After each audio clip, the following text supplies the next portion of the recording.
So we all know in the classic story of Snow White how she eats the poison apple and then immediately up and dies. Well, I really don't want to see this movie. So what I have done is that I have taken the shiny, juicy, plump red apple and have laced it with so much poisonous crap that not only will it kill a rhino in a heartbeat, but just hitting it with the tip of your tooth will instantly paralyze you. Watch!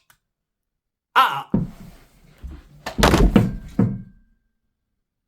can't fucking move! Help me! I can't move! Oh my god! I'm fucking paralyzed! Help me!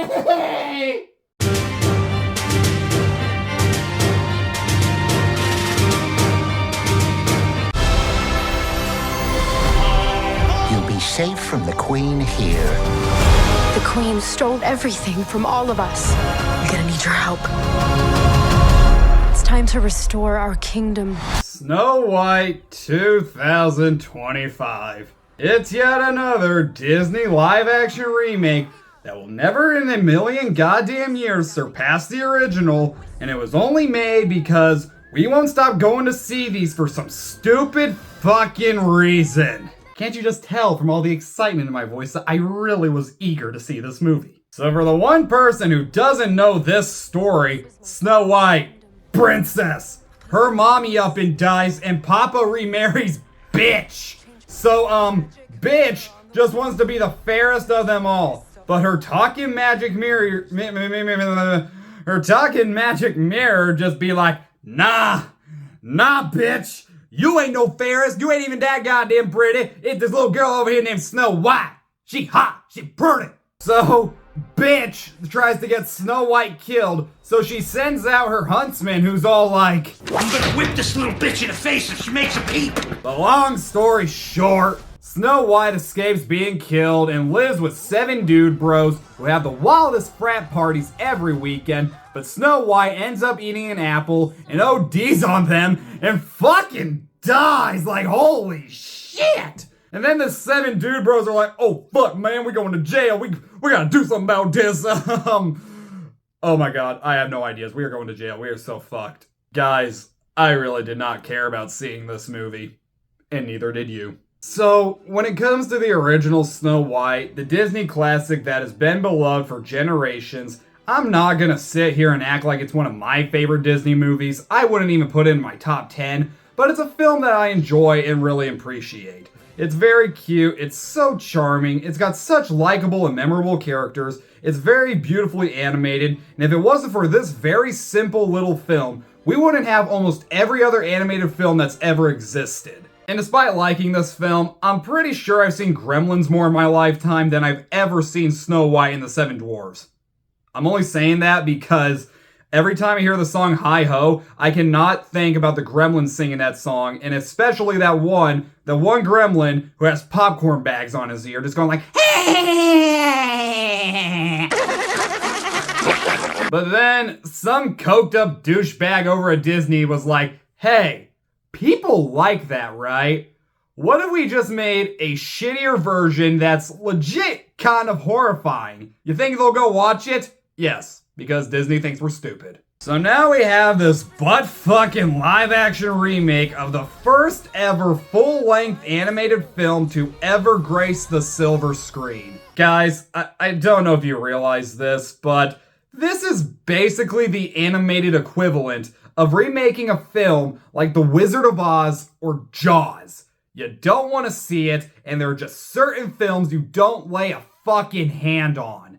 This is one of them. But since Disney and now I guess DreamWorks thinks we're stupid, they decided to go and pour $278 million into this unholy abomination! What the flying fuck were they thinking? And if you've been living under a rock recently, this movie has become one of the most hated things in the entire world way before it was ever released. What is this shit? What's going on? Why don't they like it? We spent $250 million on this. I'm not gonna go too deep into it because most of you already know, but long story short, Rachel Zegler has not been making it easy for this movie. And it's mostly the fact that she went on about how the original is very outdated, not well equipped for modern day, she calls the nameless prince a stalker, and above all else, just flat out called the beloved classic film weird. Oh, and Gal Gadot was no better, but she hasn't been as bad as Zegler. And I find it freaking hilarious that we keep acting like this is the first time this has ever happened with one of the live-action Disney princesses, because may I remind you that 3 of them went onto the Oscars and said that animation is only for kids, and only kids watch these movies. All these characters hold such a special place in our hearts because animated films make up some of our most formative movie experiences as kids. So many kids watch these movies over and over. And over and over and over and over and over. I see some parents out there know exactly what we're talking about. Funny because one of the films nominated that year for Best Animated Feature was in no way a kid's film. This is why you're the live-action Disney princesses that no kid is ever going to identify with or remember after watching the film, because all your movies are soulless, lifeless, forgettable cash grabs that no one is ever going to replace with the original. But thanks to Guillermo del Toro a year later for the kind words on animation. So yeah, between everything with Rachel Zegler and other things, most people decided to boycott this movie, to the point where Disney wouldn't even invite the press to the world premiere of the film. Hey, I wish I could be one of those people, but no matter what I thought, I had to go see the movie because it's one of my jobs. Actually, funny story.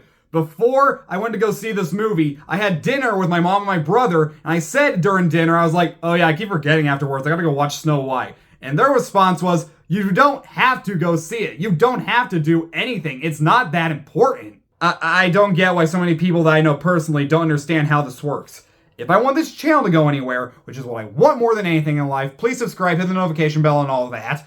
But if I want this channel to go anywhere, I can't only go see movies I want to see because I never know what movies, topics, or videos are going to pop off. Because like a couple weeks ago, I reviewed that Plankton movie, and I was like, I don't know how this is going to do, and it passed 1,000 views within less than 24 hours, which is rare for my channel. But I guess the barely good news for this movie was that the initial response coming out of press screenings seemed to be an overwhelming, it's fine, I guess. But now I haven't seen the film in all its horror, I mean wonder, I can safely say that Snow White 2025 is without a doubt 100% it's fine, I guess. It's pretty bad, but I guess it could have been worse. I will start off by saying that, surprisingly, this is neither the worst nor the ugliest Disney live-action remake. No, that title is and will always stay the 2019 soul sucker that was The Lion King. It does not matter how many of these fucking things they make, that will always stay the worst. And with that said, I have a few small things that I liked, but it ain't much. I picked this up from both the trailer and the film's runtime, but I can confirm that this is not at all a full-on remake of the animated classic, and there are a lot of changes. It still stays true to elements from the original, but it's almost a completely different story. But were those changes good? We'll get to that when we get to that. All the costume designs were great, and they stay very true to the animated film, and it's shot very well, and there's a few good practical sets. But we now gotta get to the one thing you all really want to know: how was Rachel Zegler? Okay, so despite all of her controversy surrounding the film, she's actually pretty good in the role and one of the few saving graces of the movie. Kind of like the 2023 remake of The Little Mermaid, they got a lead that can actually sing to her heart's content. And it's not like we didn't know this already, because we did. She was Maria in West Side Story, and she was phenomenal in that film. But there's one thing about her performance that is really keeping me from calling it great, and I might be alone on this, but I never saw Snow White. In the animated movie, Snow White was the sweetest little thing you've ever seen. She was cute, she was likable as can be, very bubbly, and had such a big heart. In this movie, however, she's kind and wants to do what's right for the people of her kingdom, but I never saw the sweet, bubbly girl from the original. I just saw a girl that cosplayed as her and was named Snow White. Which, yeah, if you're wondering how they get around the fact that that's her name because of her skin color, they make up this bullshit story that she was being born during a snowstorm, which Yeah, saying that out loud sounds pretty fucking stupid, but I can't really think of another way that you could get around that factoid. And yes, the whole thing about the snowstorm is one of the many things that they've either changed or added to this movie. So for starters, they were not lying when they said there was not going to be a prince in this movie, because he's nowhere to be seen. There isn't even a mention of a prince. Instead, he's replaced with the character of Jonathan, who is still a love interest, but is basically Robin Hood. Yeah, so while Snow White is the main focus, of course, we also got the movie's equivalent of Robin Hood and his merry men. Remember that image that went around with Snow White and the 7 men who were supposed to replace the 7 dwarves? Those are the merry men. I didn't know those people were still in this movie. And anytime it was either them or a completely new scene not from the original, that's when the movie really starts to drag and it really screws with the pacing. Normally, I'm for these Disney remakes having more new scenes that make a completely different story than what we're already familiar with, but I seriously did not care about Snow White hanging out with these bandits or her having to save her kingdom or whatever. I just wanted to see her hang out with the dwarves, and that's it. At least, that's what I like to see in the animated classic, because thanks, Disney! I've been needing a new sleep paralysis demon to haunt all my dreams, and you went and made 7 of them. So, thanks for that. Yeah, you all knew this was coming. I will say that if you found the dwarves horrifying in the trailer alone, you are not ready to witness the nightmare fuel that this movie will unleash upon you. When the film first started, I thought it was going completely fine and was easy enough to get through. But then, I quickly remembered, oh yeah, we have 7 motion captured abortions to get to. And I was not ready. I'm still healing from the nightmares I had of live action Sebastian. So, to put it lightly, yes, they are fucking horrifying to look at. The look of these things are ugly, disgusting, and so freaking disturbing that I can see parents having to take their very young kids out of the theater because they won't stop crying because they are terrified. And you want to know the worst part? We asked for this! The married men were supposed to replace the 7 dwarves, and we said, no, give us the fucking dwarves. And then Disney was just like, fuck you. Now here's a mixture of Alfred E. Newman and Dewey from Malcolm in the Middle. Yes, I did get that from Double Toasted, and you want to know why I used it? Because you hear it once, you cannot unsee it! And in all honesty, you really can't tell that they just had to cram them into this because, in the end, they feel completely pointless to the story. The whole thing is that they're supposed to keep Snow White safe from the evil queen, except for that one time that they don't towards the very end that ends up getting her killed. But here, she runs off numerous times and eventually comes across the merry men who are much more skilled than the dwarves and are probably the better option for the job of keeping her safe. Hell, I think the reason this film is only called Snow White is because the dwarves had to share their screen time with the Robin Hood characters. The only one of them that has an arc in this movie is Dopey, and I found it very hard to care.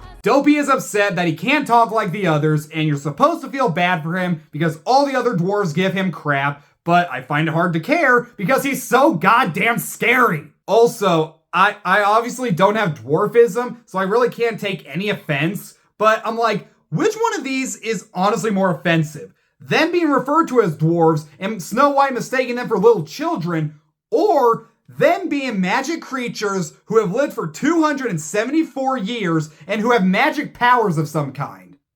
The dwarves in this movie are magical creatures with powers of some kind. And aside from gropey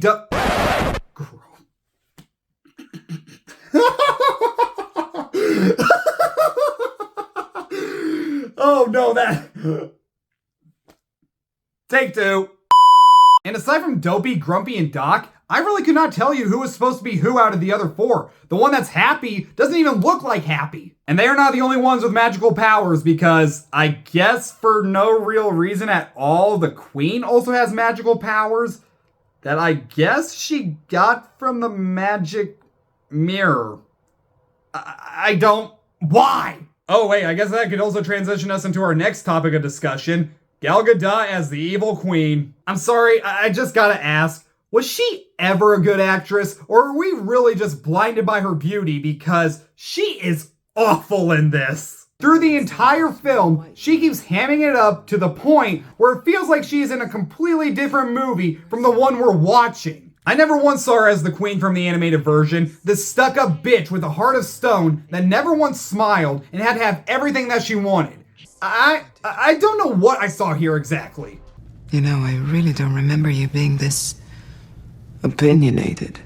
And I'm not sure if the actress from the animated version also played her as the old hag, but here, you can still very much tell that's Gal Gadot as the queen, to the point where I don't get how Snow White could not tell it was her in disguise. Speaking of that scene, I always found it funny how the scary scenes in the original version of the classic Disney films always tend to stay the scarier version, because there are still kids nowadays who will watch the original Snow White and are scared of the queen as the old hag. I mean, just the idea of her disguising herself so well is scary. Here though, the transformation is half-assed, not at all scary, and the look isn't even that haunting. I also found it kind of dumb that they add in this whole thing where the queen sends out guards to search for Snow White, and they search the entire forest and cannot find her, but the queen as the old hag can find her stupid fucking easily at the cottage. Actually, now that I think about it, I don't think in this version the mirror ever told her, oh, by the way, she's living at the cottage with the dwarves. But I will admit, it was pretty funny that the queen is the reason that Snow White has that stupid fucking Lord Farquaad haircut.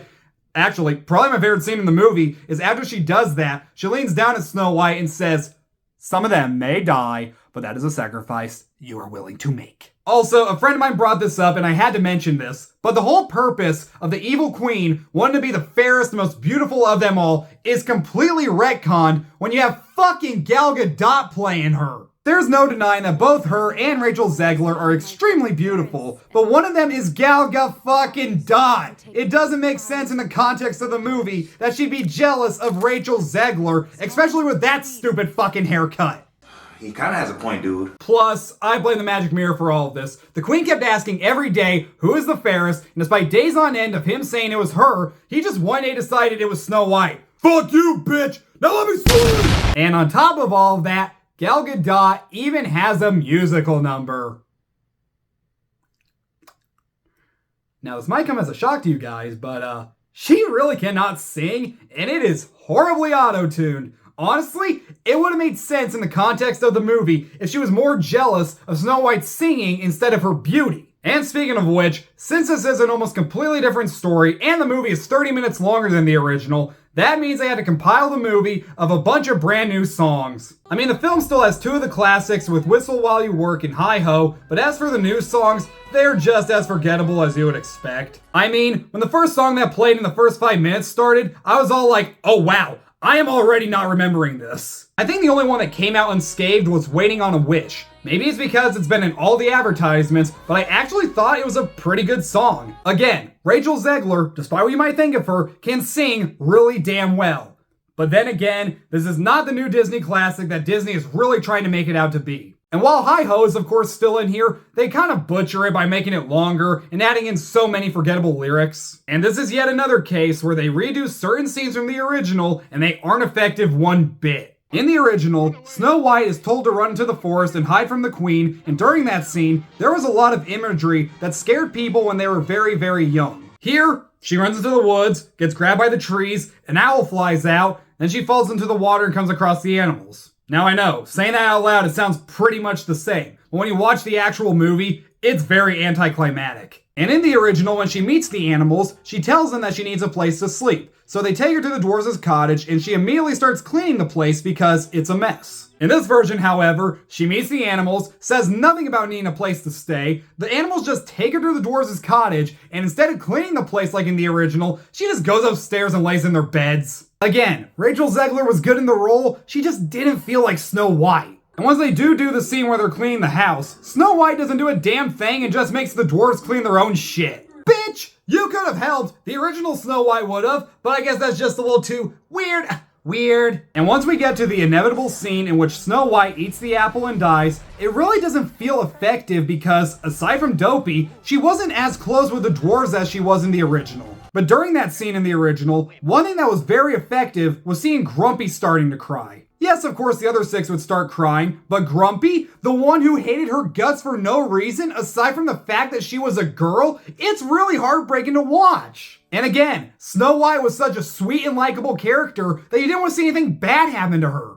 But as I already said, I didn't see the sweet innocent girl here. I mean, it sucks that she died, but I didn't care as much about this Snow White, and once Grumpy started crying, it wasn't effective because he didn't hate her for any reason. I also found it so goddamn hilarious that instead of bringing her into the house, laying her on the table, and then making a glass gold coffin for her, they just drag her ass out to the forest and lay her on a rock.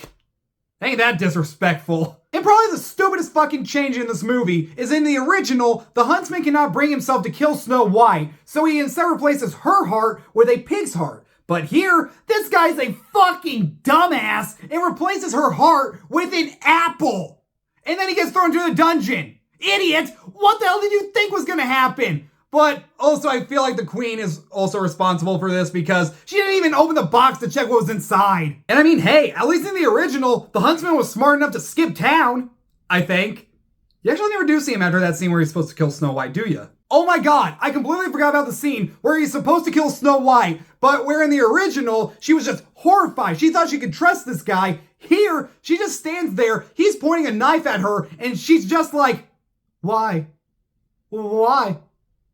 Why? Again, what stupid fucking choices? But probably the biggest reason that a lot of this movie doesn't work is because the story of Snow White is not a story that works as a 2025 big blockbuster. If you go back and rewatch the original, it is such a simple and lighthearted story that, by the end, it really doesn't leave that major of an impact. You of course remember it, but it was never intended to be this grand epic story. I mean, the original is so simple that you could probably explain the entire movie in just 5 little sentences. So when you decide to go and remake it almost a century later by adding in a lot of new elements, it wasn't gonna work either other way. And again, the original was the first ever full-length animated movie. It is one that Disney should have never laid their hands on afterwards. But you know, they don't care because We've got to have money.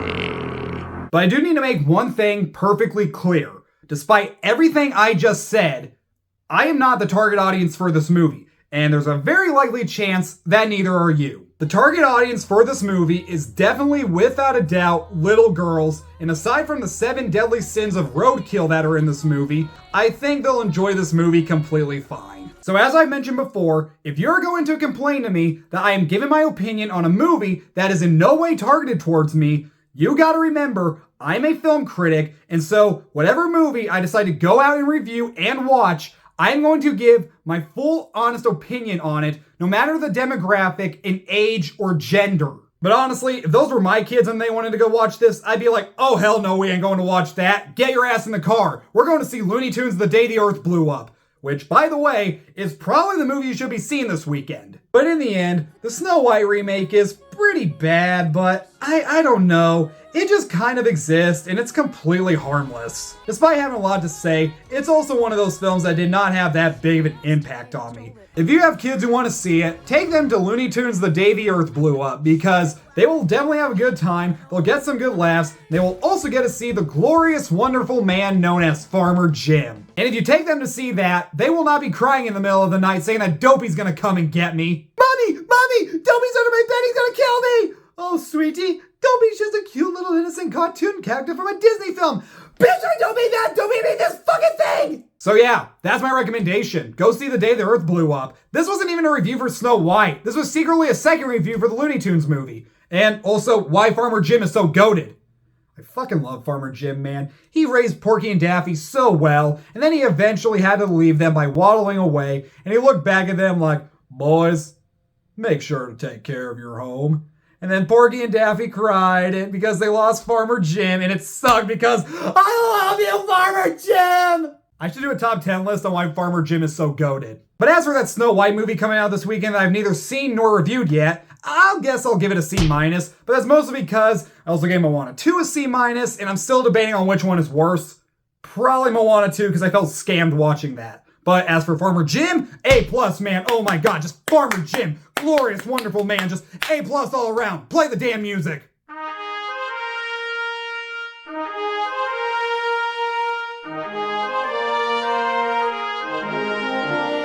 But hey, if you go see Snow White this weekend, let me know how it is. Like, I've heard it's pretty bad, but it's also not the worst thing out there. But now we just need to get through How to Train Your Dragon. Lilo and Stitch looks completely fine, and it's honestly hard to make me hate Lilo and Stitch, but How to Train Your Dragon, man, that looks like a soulless, lifeless rehash of the animated film with no change whatsoever.